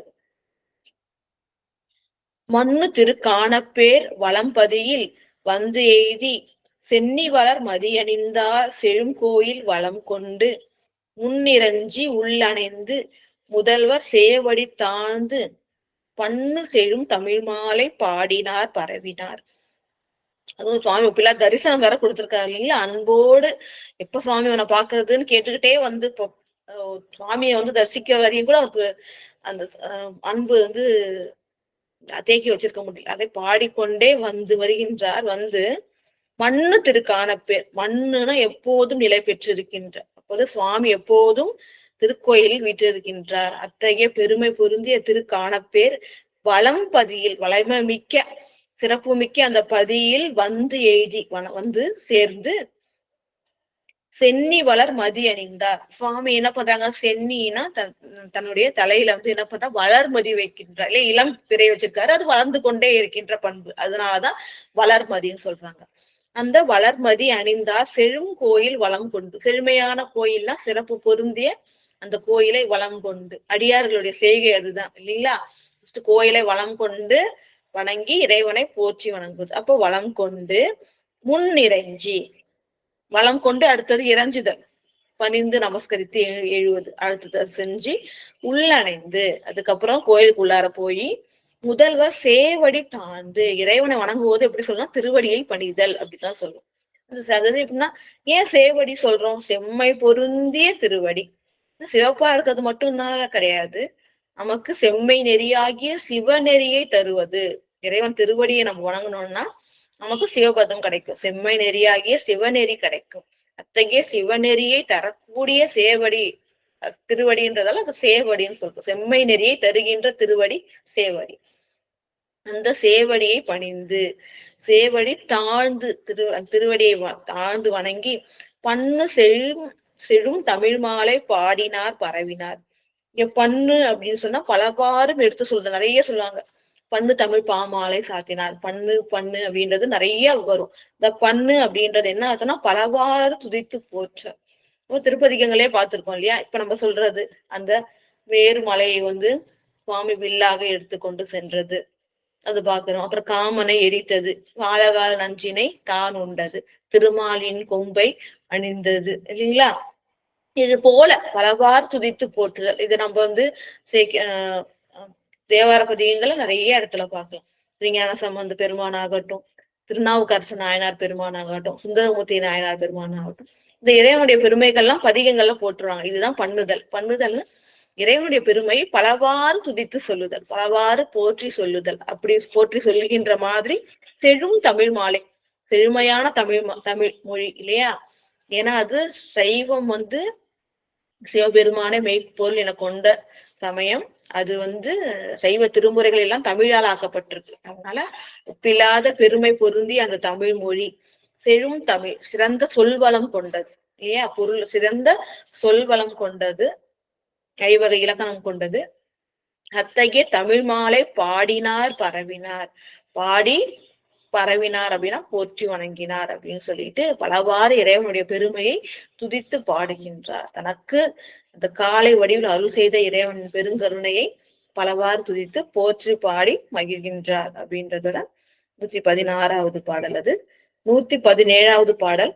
ஆறாத காதலுடன் அப்பதியில் பணிந்து ஏத்தி சீராரும் திருத்தொண்ட சில நாள் அங்கு அமர்ந்து அருளி காராரும் மலர் சோலை காணப்பேர் கடந்து அணைந்தார் போரான் ஏற்றார் கையிலை பொறுப்பர் திருக்குணவாயில். அடுத்தது இப்போ ரொம்ப நம்ம பார்த்திருக்கோம் அடியார்களுடைய எந்த ஒரு திருத்தலத்துல வந்து இதான் இறைவன் அருட்காட்சி கொடுத்தாலும், ஏதாவது ஒரு திருவிளையாடல் நிகழ்ந்தாலும் அந்த திருத்தலத்துல கொஞ்ச நாள் இருப்பாங்க, நமக்கு தெரிஞ்சதுதான் அது.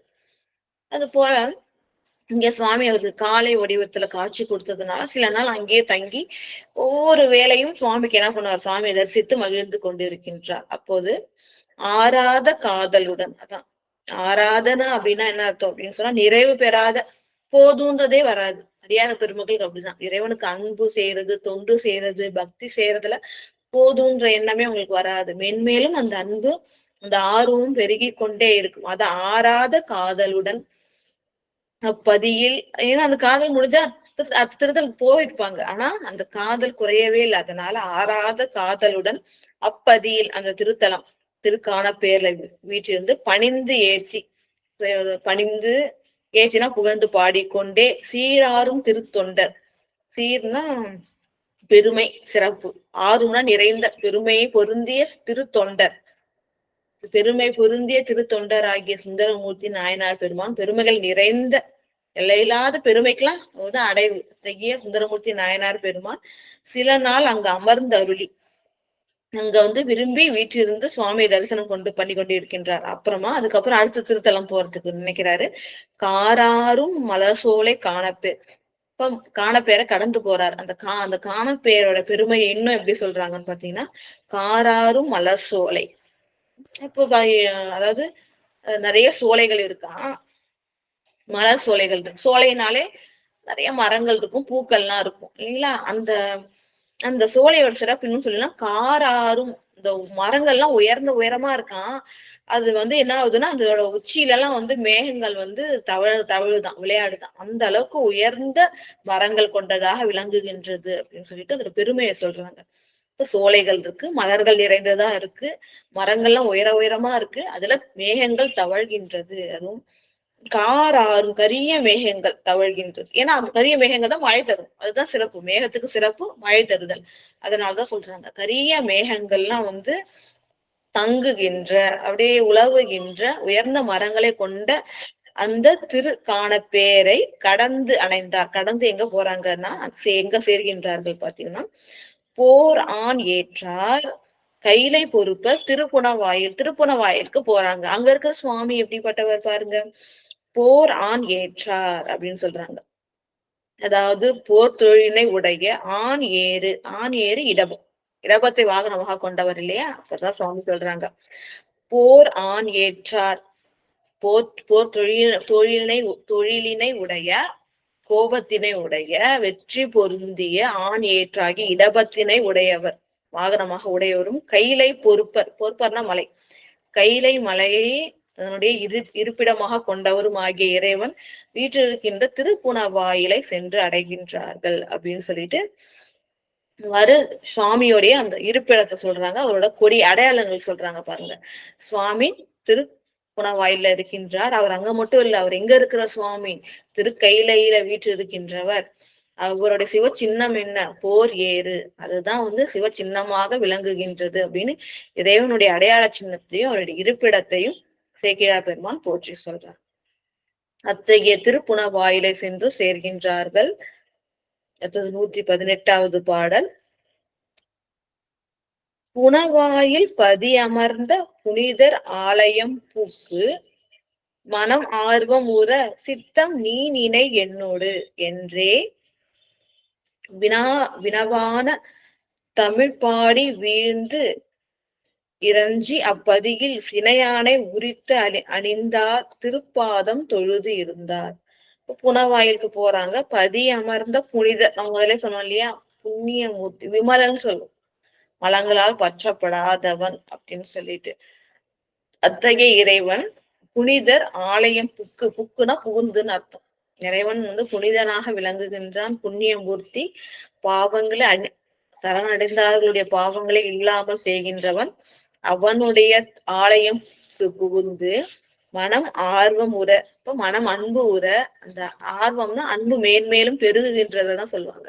அப்படி அன்பு மேன்மேலும் மனத்திலே பெருக சித்தம் நீ நினை என்னோடு என்றே வினவான தமிழ் பாடி. இப்ப என்ன சொல்றாங்க அப்படின்னு பாத்தீங்கன்னா, சித்தம் நீ நினை, அதாவது தன்னுடைய மனசை பார்த்தே சுவாமி சொல்றது போல சுந்தரமூர்த்தி நாயனார் பாடுவது போல மிக சிறப்பாக இருக்கும் இந்த பாடல். அதாவது சித்தம் இல்லையா, அதுதான் நம்ம சுவாமி பால், சித்தத்தை சிவன் பால் வைக்கணும் அப்படின்னு சொல்றோம்.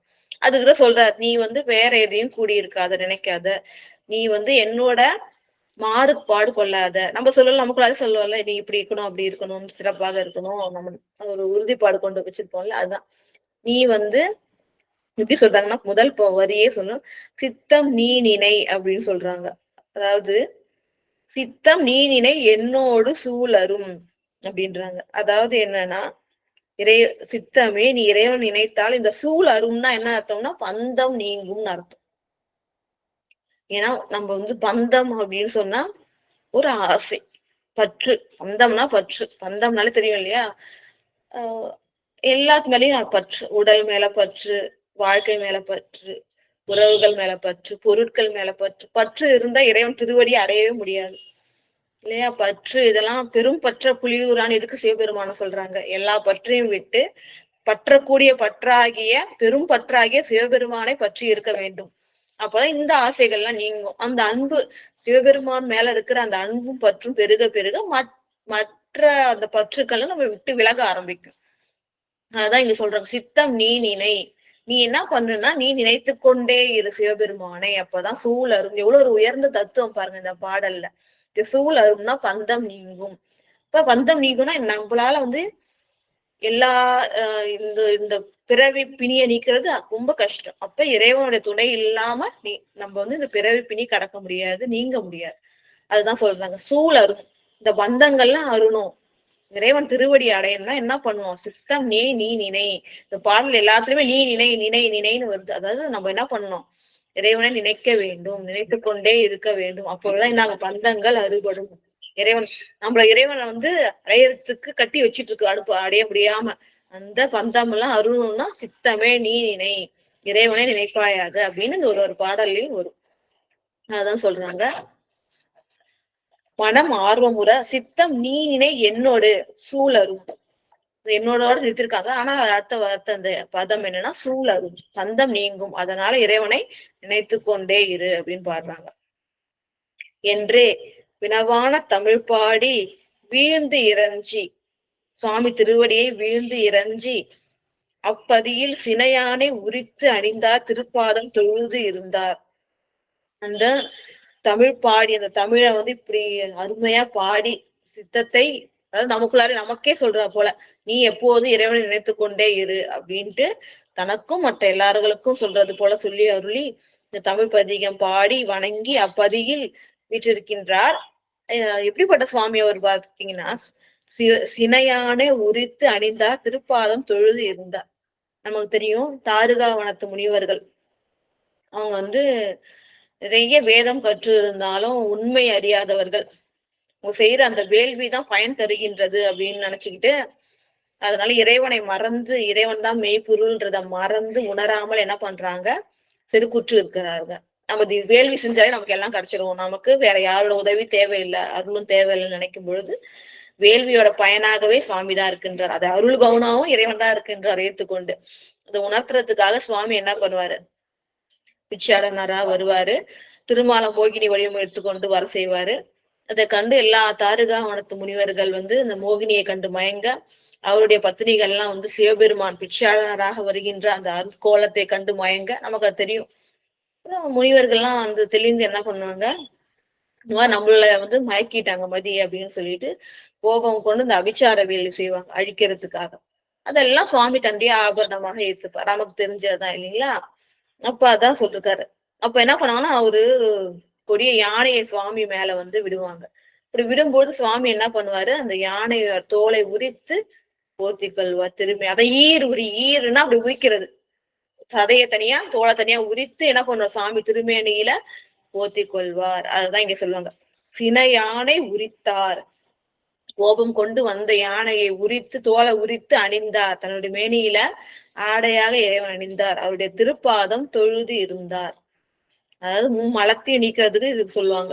மும்மலத்தையும் நீக்கக்கூடியது அந்த தன்மை நமக்கு கிடைக்கணும்னா இந்த சினையானை உரிப்போத்த செயலை போற்றி வணங்கி துதிக்கணும். அத்தகைய இறைவன் ஒப்பில்லாத ஆற்றல் உடையவன். அந்த சினை யானையே என்ன பண்ணுவாரு?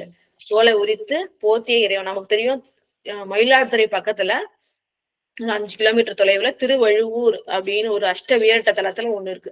அந்த திருத்தலத்துலதான் சுவாமி யானையின் தோல் உரித்து போத்திய அந்த விசேஷமானதாக போற்றி சொல்லப்படுவார்கள். சுவாமியோட திருப்பாதம் அங்க காட்டுவாங்க. இங்க அதுதான் சிறப்பா சொல்லிருக்காங்க. அந்த யானையோட அருட்கோல காட்சி பாத்தீங்கன்னா, ஒரு பாதத்தை தூக்கி நமக்கு காட்டியது போல இருக்கும்.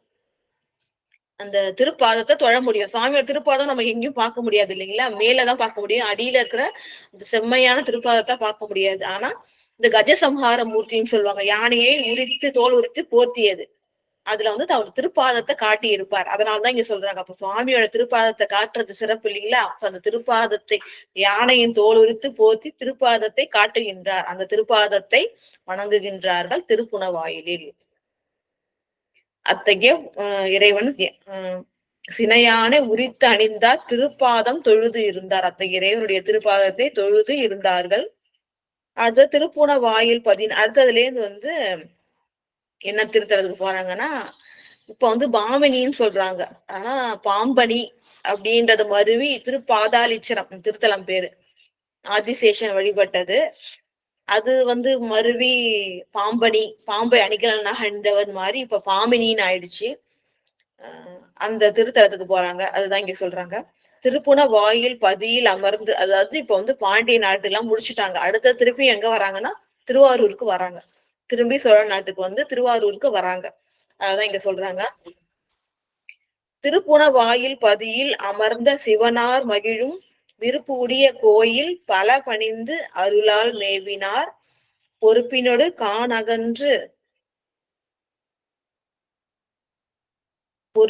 காணகன்று புனல் பொன்னி நாடணைந்து பருப்பத வா சிலையாத்தம் பாம்பணி மாநகர் தன்னில். அதாவது பாண்டிய நாட்டு திருப்பி சோழ நாட்டுக்கு வராங்கல்ல, அத சொல்றாங்க.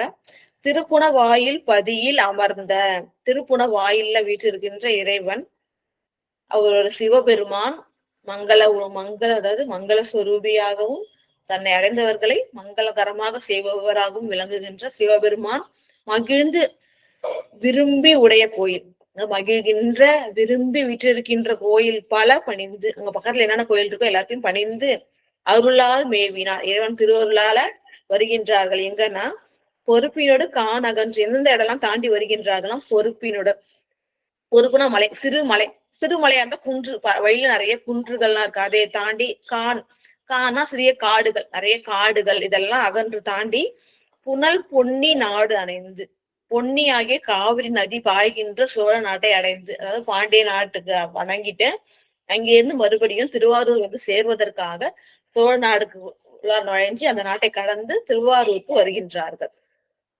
புனல் பொன்னி நாடு அணைந்து பருப்பத வாசிலையார்த்தம் பாம்பனி நகர் தண்ணீர். நம்ம சொன்னாலே அந்த பாமினின்னு சொல்ற பாம்பனி நகருக்கு வராங்க. அது எப்படிப்பட்ட இறைவன்னா பருப்பத சிலையா. நம்ம சொன்னோம் இல்லையா, இந்த பருப்பதம்ன்றது மேருமலைதான். இந்த வார்னா நீண்டன்னு அர்த்தம். இந்த பெரிய சிலைனா என்ன அர்த்தம்? இப்ப சொன்னோம் இல்லையா, அம்பு, அதாவது வில்லேந்திய இறைவன். அந்த வில்ல வந்து என்ன பண்றாருன்னா சுவாமி மேருமலையை வில்லாக கொண்டிருக்கின்றார். அந்த மேருமலைக்கு இன்னொரு பேர் தான் பருப்பதம். அந்த பருப்பதத்தை தனது தன் கையில ஏந்திய வில்லாக கொண்டிருக்கின்ற இறைவன் வீற்றிருக்கின்ற பாதாளிச்சரம் அப்படின்னா பாம்பனி நகர், பாம்பையே அணிகலனாக அணிந்திருக்கின்ற இறைவனுடைய திருக்கோயிலுக்கு வராங்க அப்படின்னு சொல்றாங்க. இது திருப்பாதியலீச்சரம் அப்படின்றது வந்து ஆதிசேஷன் நமக்கு தெரியும் இல்லையா, அவர் வந்து வழிபட்ட தலம். ஒரு பிலம் அப்படின்னு சொன்னா அந்த பாதாளத்துல இருந்து வழியா வந்து சுவாமி வழிபட்டு போயிடுவாரு பாதாளத்துக்கே. அந்த இடம் தான் வந்து பாதாளீச்சரம் அப்படின்னு பேரு. அங்க ஆதிசேஷன் வழிபட்டு அந்த திருத்தலத்துக்கு வராங்க. அந்த வந்து இறைவன் வந்து தன்னுடைய வில்லை பருப்பதம் ஆகிய மேருமலையை வில்லாக கொண்ட பாம்பனி நகருக்கு வராங்க. வந்து வணங்கி கொண்டு பாதாளீச்சரம் இறைஞ்சி, அதை ஃபர்ஸ்ட் பாம்பனி அப்படின்னு சொன்னாங்க, நகர்னு மாநகர் சொன்னாங்க. அடுத்தது அதோட இன்னொரு பேராகி பாதாளீச்சரம் சொல்றாங்க. பாதாளீச்சரம் இறைஞ்சி அதன் மருங்கு பலபதியும் வேதாதி நாதர்கள் வணங்கி மிகு விரைவினுடன் சூதாரும் துணைமுலையார் மணிவாய்க்க தோற்று இரவு சேதாம்பல் வாய்த்திருக்கும் திருவாரூர் வந்து அணைந்தார். திருவாரூருக்கு வராங்க. எவ்வளவு சிறப்பா சொல்றாங்க பாத்தீங்கன்னா, திருப்பாதாளீச்சரம் வணங்குறாங்க. வணங்கி முடிச்சுட்டு இறைஞ்சி அதன் மருங்கு பலபதியும், மருங்குனா பக்கத்துல இருக்கிற பலபதிகள் எல்லா சிவஸ்தலங்களையும் வணங்கி கொண்டு வேதாதி நாதர்கள் வணங்கி, இங்க வீட்டிற்கின்ற சிவபெருமான் திருவடிகள் வணங்குகின்றார்கள். எப்படிப்பட்ட திருவடிகள்னா வேதாதி நாதர்கள் அப்படின்னு சொல்றாங்க. அதாவது என்னன்னா வேதங்களுக்கு ஆதியாகிய இறைவன், நமக்கு தெரியும் வேதங்கள் இறைவனிடத்திலே தான் தோன்றுச்சு. அப்ப இறைவன் இடத்துல இருந்து தோன்றியதுனால வேதத்துக்கு ஆதியாகிய இறைவன், அதான் வேதாதி இறைவன், வேதத்திற்கு முதல்வனானவன் இறைவன். சுவாமியை சொல்லும் பொழுது வேதத்திற்கு முதல்வன் அவன்தான், வேதத்தின் பொருள் அவன்தான், வேதத்தை மொழியாக உடையவன் அவன்தான் இல்ல, வேதத்தோட முடிவும் அவன்தான். அப்ப வேதத்துக்கும் ஆதியாக விளங்குகின்ற இறைவன். நமக்கு தெரியும் நாத தத்துவம், சைவ சித்தாந்தம் நிறைய பேர் படிச்சுட்டு இருப்பீங்க. இந்த நாத தத்துவத்திலிருந்துதான் வேதம் தோன்றியது. இறைவன் தோற்றுவித்தான். தன்னிலிருந்து இறைவன் தோற்றுவித்தான். அந்த நாத தத்துவத்திலிருந்து தோற்றுவித்த அந்த வேதத்துக்கு ஆதியாக விளங்குபவர் சிவபெருமான். அந்த வேதாதி முதல்வனை அத்தகைய இறைவன் நாதர் கழல் வணங்கி மிக விரைவினுடன், ஏன்னா பக்கத்துல ஊர் வந்துருச்சுன்னே ரொம்ப பார்க்கணும்னு ஆசை, அதனால இறைவனை வணங்கணும் அப்படின்றதால மிக விரைவு வேகமா என்ன பண்றாங்கன்னா திருவாரூர் போறாங்க. திருவாரூர் போகும்போது எப்படி சொல்றாங்கன்னா சிறப்பு, திருவாரூரோட சிறப்பு, சூதாரும் துணைமுலையார் மணி வாய்க்க தோற்று இரவு சேர்ந்தாம்புல் வாய்த்திறக்கும் திருவாரூர் வந்தடைந்தார். அதாவது இயல்பா நடக்கிறத ஒரு சிறப்பா சொல்றாங்க. இந்த அள்ளி மலர் இருக்கு இல்லைங்களா, நமக்கு தெரியும் அது என்ன பண்ணணும்னா இரவுலதான் மலரும். அது அதோட தன்மை அதுதான். இங்க சேது ஆம்புல் அப்படின்னா அந்த அந்த செம்மையான அள்ளி மலர் தான் வெண்மையா இருக்கும், அந்த சிவப்பு அள்ளி இருக்கும், அதுதான் சேது ஆம்பல் சொல்லுவோம். அந்த சேது ஆம்பல் என்ன பண்ணணும், செவ்வள்ளி மலர் அப்படின்னு சொல்லுவேன். அள்ளி மலர்ல செம்மையா சிவப்பு தாமரை நிறத்தோட இருக்கும், தாமரை மலரோட நிறத்தோட இருக்கும், வடிவம் அள்ளி வடிவம், அள்ளி மலர் வடிவம் இருக்கும். அந்த செவ்வள்ளி மலர்கள் என்ன பண்ணணும்னா ராத்திரி மலருமா. காரணம் என்ன அப்படின்னு பாத்தீங்கன்னா, சூதாரும் துணை முலையார் மாங்கனிகள் போன்ற தனங்களை உடைய பெண்கள் இருக்காங்க இல்லையா, அவங்களுடைய வாய் எப்படி இருக்குன்னா செவ்வள்ளியை விட சிவப்பா அழகா இருக்குமா. அதனால பகல்ல மலர்ந்தா அந்த அழகுக்கு நம்ம தோற்றுவோமே அப்படின்ட்டு அஞ்சு என்ன பண்ணுதான் பகல்ல மலராம பெண்கள்லாம் உறங்கினதுக்கு அப்புறம் ராத்திரில என்ன ஆகுதான் இந்த மலர்கள் மலருதான். அத்தையே திருவாரூர் அணைந்தார் அப்படின்னு சொல்லிட்டு அந்த பெண்களுடைய அந்த அழகை போற்றி சொல்றாங்க. அதாவது மாம்பழம் போன்ற மாங்கனிகள் போன்ற தனங்களை உடைய பெண்கள், அவங்க செவ்வாய் சொல்றாங்க பாருங்க, அந்த இதழ்கள் பாத்தீங்கன்னா செம்மையா இருக்கு, சிவப்பா இருக்கு. அதனால செவ்வள்ளி மலர் அதுவே செம்மையா, அதுவும் சிவப்பாதான் இருக்கும். ஆனா பெண்களுடைய அந்த உதடுகளுக்கு நம்ம தோத்துட்டோம். அதனால நமக்கு இப்ப பூக்குறதுக்கு அஞ்சு என்ன பண்ணுதுன்னா பகல்ல பூக்காம இரவுல இந்த நீர்நிலைகள்ல இந்த செவ்வள்ளி மலர்கள் பூக்கின்றது. அத்தகைய பெருமை உடைய திருவாரூர் அப்படின்ட்டு இயல்பா திருவாரூர்ல வயல்கள்ல செவ்வள்ளி பூக்கிறத சிறப்பா சொல்றாங்க. அத்தகைய திருவாரூர் வந்தடைந்தார் அப்படின்னு சொல்லி இந்த அளவில் நிறைவு செய்து, இன்னும் அடியார் பெருமக்கள் ஆகிய சேரமான் பெருமான் நாயனாரும் உத்தரமூர்த்தி நாயனார் பெருமானும் இன்னும் எந்தெந்த திருத்தலங்கள்லாம் சென்றாங்க, இறைவன் எவ்வாறு அவங்களுக்கு அருள் செய்தார்ன்றதெல்லாம் இறைவன் திருவருளால உணர்ந்து வணங்கி ஓய்வு பெறுவோம் என்று கூறி, கேட்டுக்கொண்டிருக்கின்ற புனிதர் பேரவை விதிமுறை உலகினில் விளங்கி வெல்கவே என வாழ்த்தி வணங்கி நிறைவு செய்கின்றேன். கொஞ்சம் வெளில போற வேலை இருக்கு, அதனால ஒரு 5 நிமிஷத்துக்குள்ளார யாருக்காவது ஏதாவது ஒரு சந்தேகம் இருந்தா மட்டும் கேளுங்க. நன்றி சொல்லி ஓம் சிவாய அப்படின்னு சொல்லிட்டு நிறைவு செய்கின்றேன். நன்றி. சிவாயன சிவாயன. அருமை அருமை. எல்லா பாடலும் நீங்க ஒவ்வொன்று சொன்ன விதம் ரொம்ப அருமையா இருந்தது. அந்தந்த தளத்தையும் எடுத்து அவ்வளவு அழகா எடுத்து சொன்னீங்க. அந்த தளத்தினுடைய சிறப்பு, அவங்க எல்லாம் எப்படி எல்லாம் போனாங்க, அது மட்டும் இல்லாம நீங்க சொன்ன விதம் ரொம்ப அருமையா இருந்தது, அழகா இருந்தது. அந்த மலர் தொடுத்து கொடுத்தாங்களே, இந்த தொடை சொன்னது தொடை புனைவார்னா புரியல எங்களுக்கு, ஆனா அது மாலைகள் தொடுத்து அப்படின்னு அழகான ஒரு கருத்து எடுத்து கொடுத்தீங்க. ஒவ்வொன்றும் நீங்க சொல்லக்குள்ள அருமையான ஒரு கருத்து எடுத்தா கொடுத்துருக்கீங்க. அது எந்த விதமான சந்தேகமும் இல்லை. ரொம்ப அந்த சந்தேகன்றதே இல்லை. இந்த பாடலை நீங்க சொன்ன வரைக்கும் சந்தேகம், ஏன்னா புக்கை வச்சுக்கிட்டு நீங்க சொல்றதெல்லாம் அப்படியே எடுத்து அழகா எடுத்து எழுதியிருக்கிறோம். ரொம்ப நல்லா இருந்ததுமா. சிவாயனமே. பாடல் பாடி முடிச்சுட்டு அடுத்த அடியார் இதை கேட்கறேன்னா கேட்கலாம். செல்வியம்மா வாழ்த்து பாடல் பாடுங்களேன். அடியனால பாட முடியல, பாடுங்க. சிவாயனம்மா. வான்மிகுள் வளாது பெய்க மணி வளம் சுரக்க மன்னன் கோன்முறை அரசு செய்க குறைவிலா உயிர்கள் வாழ்க நான்மறை அறங்கள் ஓங்க நற்றவம் மேல்க மேமிகொள் சைவ நீதி விளங்குக உலகம் எல்லாம் மேமிகொள் சைவ நீதி விளங்குக உலகமெல்லாம். திருச்சிற்றம்பலம். சிறப்பு சிறப்பு. அடுத்தது விமலா தேவி அம்மா. ஆரியரை தொடர்ந்தோர் வாழ்க பாடு. விமலா தேவி அம்மா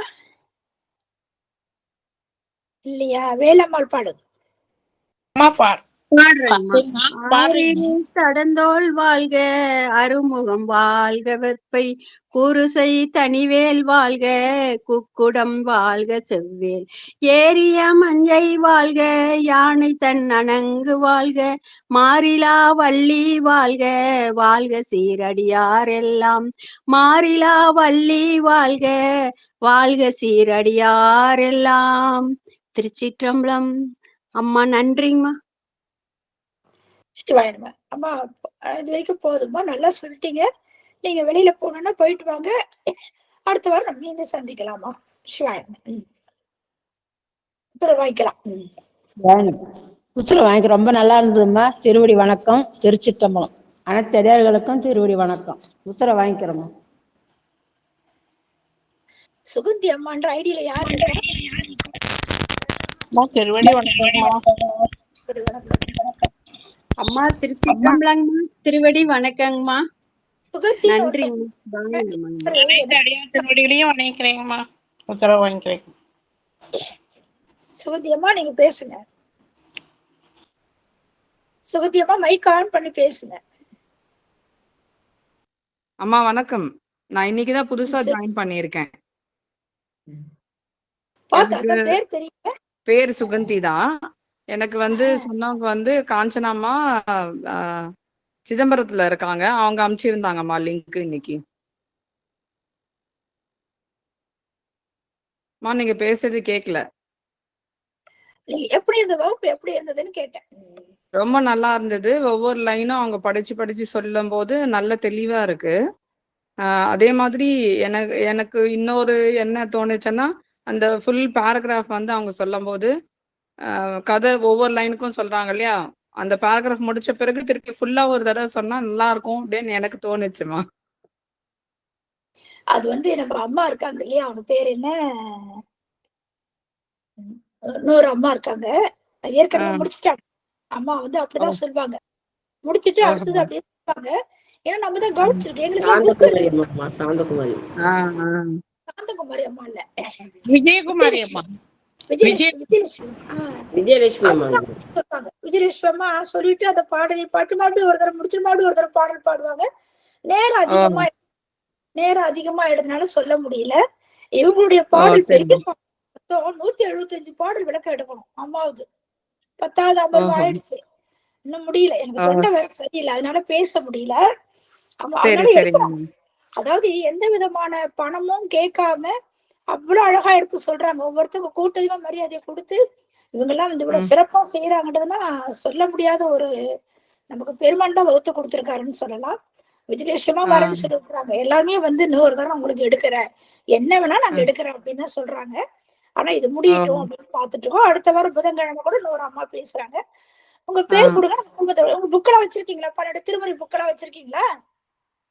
இல்லைங்கம்மா, நான் இப்பதான் ஒவ்வொரு புக்கா வாங்கி இப்பதான் தொடங்கி இருக்கேன். நான் சிதம்பரத்துல ஒரு 4 மாசம் அங்க இருந்தேன். கோயில்ல இருந்து அங்க டெய்லி வழிபடிட்டு இருந்தேன்.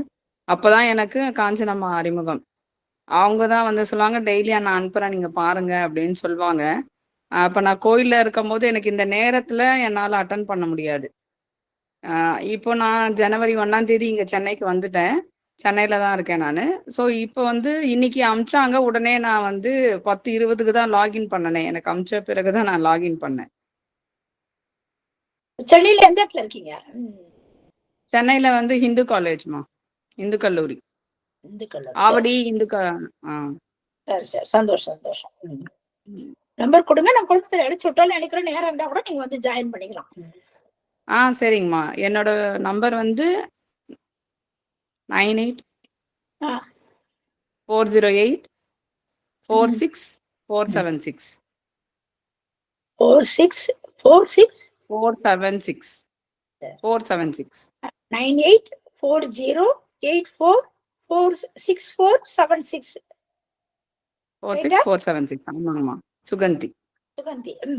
சரிங்கம்மா, ரொம்ப சந்தோஷம். வாங்க, உங்களால முடிஞ்ச வரைக்கும் கலந்துக்கிட்டு நல்ல நாளைக்கு சனிக்கிழமை லீவு தான். வாரத்துல ஆ 5 நாள் தான் வகுப்பு. ஐயா சனிக்கிழமை எடுக்கிறேன்னு சொல்லியிருக்கிறாங்க. ஆனா அப்பர் சுவாமியோட வரலாறு முடியல. ஒரு பாதி பாடல் சரிங்கம்மா. பாதி பாடல் முடியல. எடுக்கிறேன்னு இருக்காரு. ஆ நாளைக்கு இப்ப இருந்தா வகுப்பு உண்டு, இல்லைன்னா லீவு தான் நாளைக்கு. சிவாயம். நீங்க அனுப்புங்கம்மா. நீங்க ம். அனுப்பிச்சீங்கன்னா நான் கண்டிப்பா அட்டன் பண்றேங்க. சரிங்க. எனக்கு அந்த தேவாரம்லாம் கத்துக்கணும்னு ஒரு ஆசை. எனக்கு அந்த தொடக்கத்துல இருந்து என்னன்றது தெளிவா எனக்கு அதாவது ஏபிசிடியே தெரியும். ஏ தெரியாது. இப்பதான் ஃபர்ஸ்ட் டைம் அப்படின்ற மாதிரின்னு வச்சுக்கோங்களேன். பாட்டெல்லாம் கேட்டிருக்கேன். பாடலாம் போயிட்டு இருக்கோம். வீட்ல எல்லாமே போயிட்டு இருக்கோம். பட் நமக்கு தெளிவா தெரியாது. பாட்டு வந்து கேட்டு கேட்டு நமக்கு மனப்பாடாயி நம்ம பாடுவோம். அது மட்டும் தான் நமக்கு தெரியும். அதனோட விளக்கங்களோ, அதனோட தெளிவு என்னன்றது எனக்கு தெரியாது. அதனால தான் நான் வந்து கிளாஸ்ல ஜாயின் பண்ணணும்னு சொல்லிட்டு இருந்தேன். 12 திருமுறை புக்கு வாங்கிக்கிறேங்க. வாங்கினா உங்க வீட்டுல எப்படி பூஜைக்குன்னு ஒரு புக்கு வேணும் நமக்கு. 12 ஆ, திருமுறை ஆ. வீட்டுல கண்டிப்பா இருக்கணும். அதான் நம்ம செல்வம். பிள்ளைங்களுக்கு சேர்த்து வைக்கிற செல்வம் அந்த செல்வம் தான். ஓ! அதனால நீங்க சரிங்க. இது எப்பவுமே வீட்டுல இருந்து தினம் பூஜை பண்ணுங்க. புக்குக்கு ஒரு பூ ஆ, எடுத்து தொட்டு தலை வணங்கி, பெருமானே இன்னைக்கு எனக்கு அருள் புரியுங்க ஆ, அப்படின்னு சொல்லி காலையில நாங்க வந்து திருமுறையும் பாடிட்டு இருக்கோம். ஒரு திருமுறை புக்கை நீங்க வாங்கிட்டீங்கன்னா முதல் திருமுறையில இப்ப 2ஆம் திருமுறை போறோம். டெய்லி ஒரு பதிகத்தை பாடி பதிவிடுறோம் நாங்க. அந்த பாடல் சரிங்கம்மா. அதோட விளக்கமும் நாங்க போட்டுறோம். அந்த குழுமத்துல விளக்கமும் போட்டிருக்கோம். எங்க பொண்ணு தீபம் சரிங்க. அந்த விளக்கத்தையும் போடுறோம். நீங்க விளக்கத்தையும் படிக்கலாம். உங்க குழுமத்தை உங்களுக்கு புக்கு இல்ல, நான் வாங்குற ஆ, வரைக்கும் நான் படிக்கிறேம்மான்னா, நீங்க இன்னைக்கு 2ஆம் திருமுறை ஆரம்பம். இன்னைக்கு சரி. உங்களை குழுமத்தை சேர்த்து சரிங்க. முதல் திருவிழா ஆரம்பம். அந்த பாட்டை பார்த்து நீங்க பதிவிடுங்க. அம்மா நான் படிச்சுட்டேன் கண்டிப்பா. அப்படின்னு பதிவு. ஆ, நன்றிங்க. சரிங்கம்மா. அடியாரெல்லாம் நன்றிங்கம்மா. ரொம்ப நன்றிங்க. உத்தரவு திருச்சிற்றம்பலம். உத்தரவு வாங்கிக்கலாம் எல்லாருமே. சிவாயனம். நன்றி. சிவாயம் அம்மா. உத்தரவு வாங்கிக்கிறோம். திருச்சிற்றம்பலம். அம்மா திருவடி வணக்கம்மா, விடைபெறுகிறேன் அம்மா.